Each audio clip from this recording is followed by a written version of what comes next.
பாதுகாப்பு படையினரால் விடுவிக்கப்பட்ட யாழ் காங்கேசன்துறை நடேஸ்வரா கல்லூரி மற்றும் காங்கேசன்துறை கனிஷ்ட வித்தியாலயம் ஆகியவற்றின் கல்வி நடவடிக்கைகள் பூர்வீக இடங்களில் இன்று மீள ஆரம்பிக்கப்பட்டுள்ளன.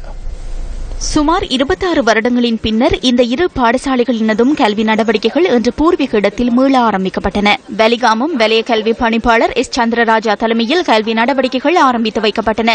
இந்த நிகழ்வில் யாழ் மாவட்ட பாராளுமன்ற உறுப்பினர்களும் மாகாண சபை அமைச்சர்கள் மற்றும் மாகாண சபை உறுப்பினர்களும் கலந்து கொண்டிருந்தனர்.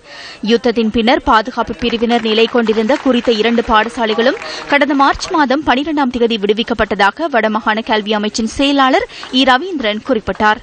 காங்கேசன்துறை நடேஸ்வரா கல்லூரி மற்றும் காங்கேசன்துறை கனிஷ்ட வித்தியாலயம் ஆகியவற்றின் கல்வி நடவடிக்கைகள் கடந்த 26 வருடங்களாக தெள்ளிப்பளை துர்க்கையம்மன் ஆலயத்திற்கு அருகில் தனியார் காணியில் நடத்தப்பட்டதாகவும் அவர் கூறினார். காங்கேசன்துறை மாவிட்டபுரம் தெள்ளிப்பளை மயிலிட்டி தையிட்டி ஊரணி ஆகிய பகுதிகளைச் சேர்ந்த மாணவர்கள் இந்த இரு பாடசாலைகளிலும் கல்வி பயில்கின்றனர்.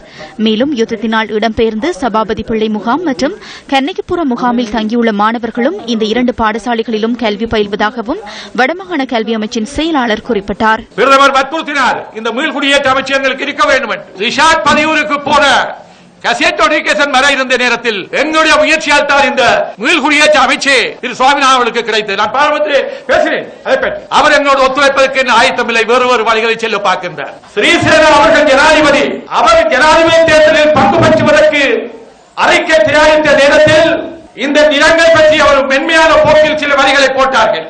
எவருடைய காணி ஆக்கிரமிக்கப்பட்டிருக்கிறதோ அவர்களுக்கு அந்த நிலம் அவர்களுக்கு திருப்பி வழங்கப்பட வேண்டும் என்று திட்டவட்டமாக முடிவெடுக்கப்பட்டது. அவர் இங்கே கச்சேரியில் நடந்த கூட்டத்துக்கு வந்தபொழுது அதை படித்து சொன்னேன்.